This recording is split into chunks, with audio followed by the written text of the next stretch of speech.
Om Swastiastu.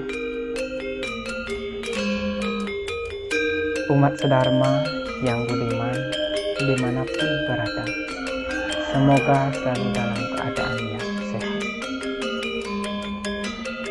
Bertemu kembali dengan saya, Imaditya Wijaya, selaku penyuluh agama Hindu non-PNS di Kementerian Agama Kabupaten Rungkut. Pada hari ini saya akan membawakan sebuah siraman rohani yang berjudul tentang kewaspadaan. Nah, kenapa kita harus waspada, terutamanya dalam hidup ini, terlebih seperti masa pandemi COVID seperti sekarang ini. Nah,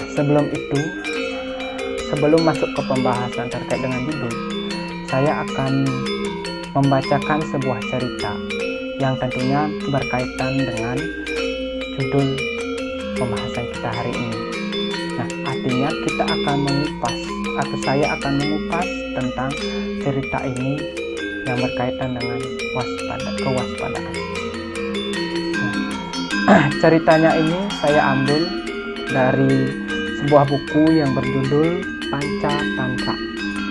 Nah, Pancatantra ini sendiri merupakan pengejawantahan atau penyederhanaan ajaran, penjabaran ajaran dari kitab Buddha Sastra.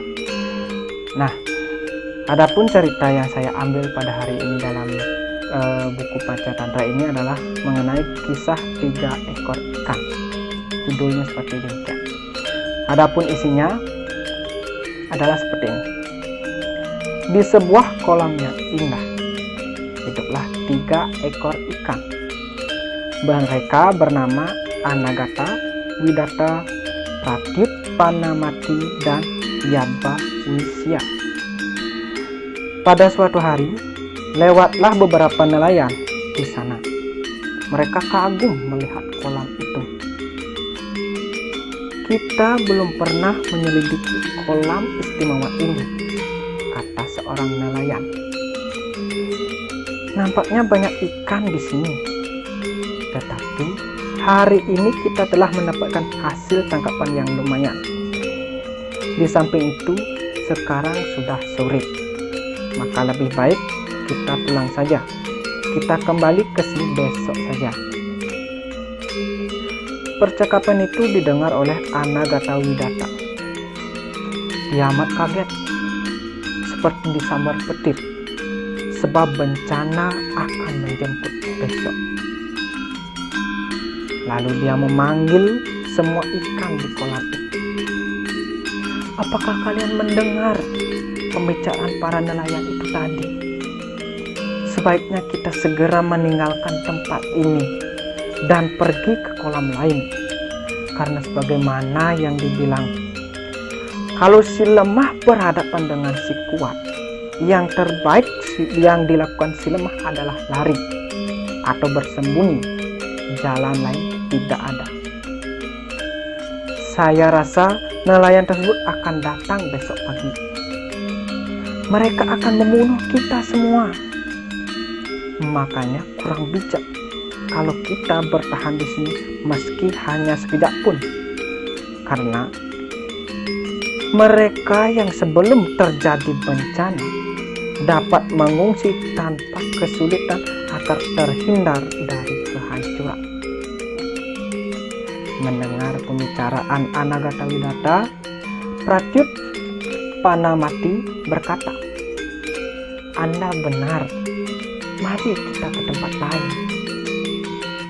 Tetapi Yabbawisya tertawa terbahak-bahak dan berkata, oh, aku tidak setuju denganmu. Apakah baik meninggalkan kolam ini yang sudah sejak dahulu dihuni oleh nenek moyang kita hanya karena mendengar omong kosong para nelayan itu? Bagaimanapun juga, kalau sudah waktunya, kita pasti akan mati. Kematian tidak bisa kita hindari. Dimanapun kita berada, maut akan memburu kita. Karena orang yang bernasib baik walaupun tanpa perlindungan akan selamat. Tetapi orang yang bernasib buruk walaupun dilindungi dengan baik, kehancuran akan tetap melanda dirinya. Karena itu aku tidak sepakat denganmu.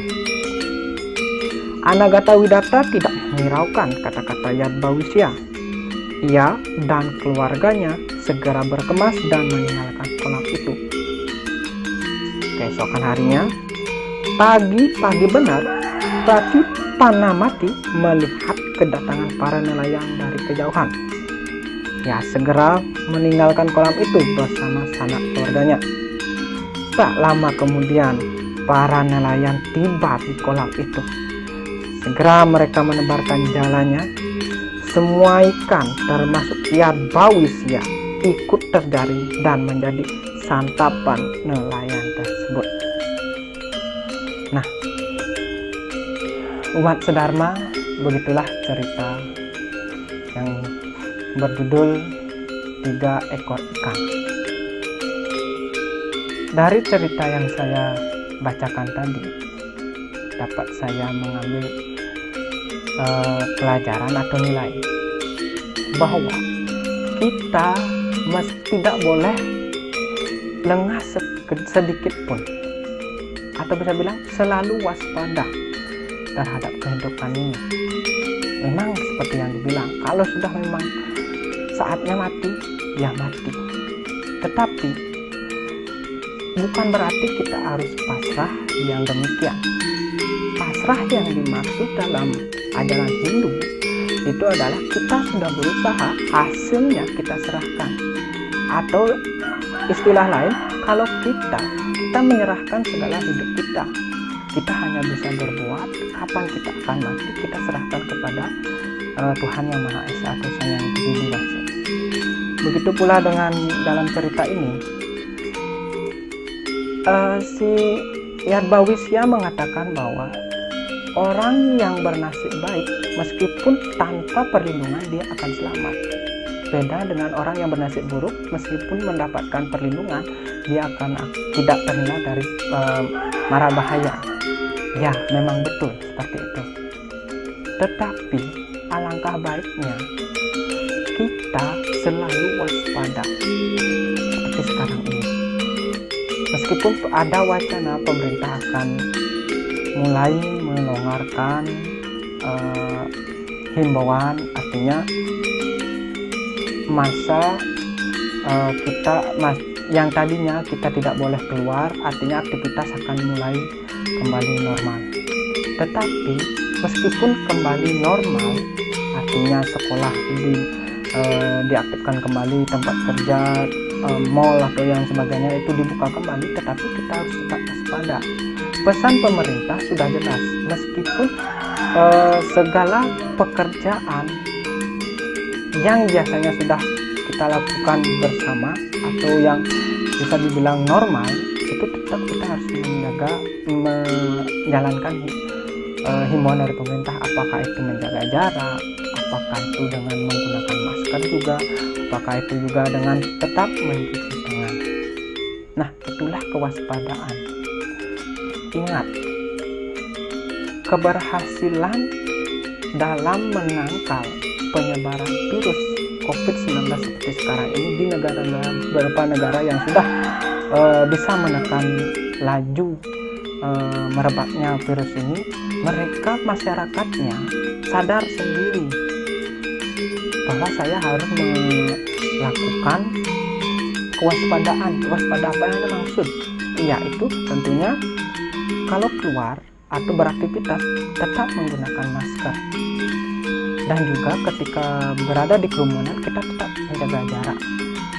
Yang terpenting pula, sehabis dari luar kita ke rumah, yang terlebih dahulu yang dilakukan adalah mencuci tangan, minimal mencuci tangan. Nah, itulah yang dimaksud dalam Hindu pun demikian. Pasrah atau yang pasrah dalam hal ini sering disalahartikan. Misalkan pasrah dalam kehidupan ini, dalam kita mencari kehidupan atau harta itu adalah kita tetap bekerja. Hasilnya apapun itu kita pasrahkan kepada beliau. Bukan berarti kita pasrah, kita mengharapkan harta atau uang itu tidak bekerja. Itu salah. Sama juga sempat terjadi seperti ini di awal-awal merebaknya kasus COVID. Kalau sudah waktunya mati, pasti kita akan mati. Itu salah besar. Coba saja kalau umat Dharma memikirkan kalau memang waktunya sudah tidak mati, kita lewat saja, nyebrang misalkan gitu, tidak melihat kanan kiri, langsung aja meskipun ada mobil. Kalau kita percaya kita tidak mati, itu kalau kita percaya kita tidak mati. Tentunya kalau sudah ditabrak, pasti kita akan paling minimal adalah tulang pasti patah. Nah itu saya menekankan dalam video ini adalah mengapa saya menekankan tentang kewaspadaan. Ini berkaitan juga dengan adanya wacana new normal atau kehidupan, yaitu pola hidup yang baru, di mana kita akan mulai dengan tetap menjaga jarak, selalu keluar dengan memakai masker, dan juga datang dari luar masuk ke rumah kita akan mencuci tangan seperti itu. Artinya kebiasaan-kebiasaan yang dahulu kita akan tinggalkan, mulai dengan kebiasaan yang baru. Nah itu artinya penting sekali lagi saya berpesan kepada Bapak Ibu, waspada itu tepat. Jangan menyalahartikan kata pasrah itu. Pasrah bukan berarti tidak melakukan, tetapi hasil yang kita nanti dapatkan itu baru kita pasrahkan kepada Tuhan. Itu contohnya. Dan begitu pula dengan kehidupan, apapun yang akan terjadi kita pasrahkan, kita tetap berkarma, terus berkarma. Jangan memikirkan apa yang akan terjadi nantinya, tetapi kita serahkan semua. Kita dalam lubuk hati kita, semua yang saya lakukan itu untuk beliau. Hasil yang saya dapatkan untuk beliau, bukan untuk saya sendiri, seperti itu. Nah itulah umat Dharma yang mungkin saya ingin pesankan kepada Bapak Ibu terkait dengan apa yang berkaitan dengan kewaspadaan, karena ini penting, apalagi sekarang ini kasus COVID sudah masih merebak di Indonesia. Nah, dan satu lagi saya berpesan, mari kita dukung segala upaya pemerintah dengan mengikuti himbauan pemerintah, yaitu beberapa seperti memakai masker, mencuci tangan, dan juga jaga jarak. Itu yang terpenting.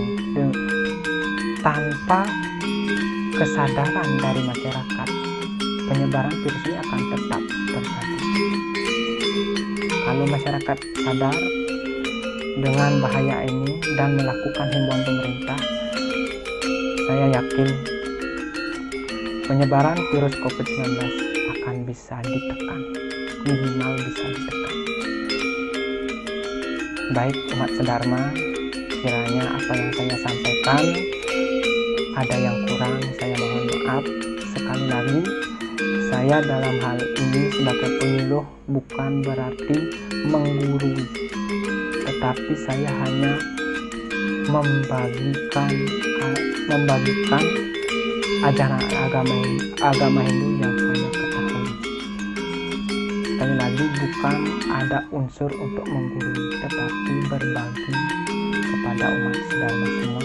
Dan harapan saya semoga apa yang saya sampaikan bisa bermanfaat untuk umat Dharma semua. Sekian dari saya penyuluh agama Hindu non PNS di Kementerian Agama, mohon pamit. Saya tutup dengan Paramu Santi. Om Santi Santi Santi.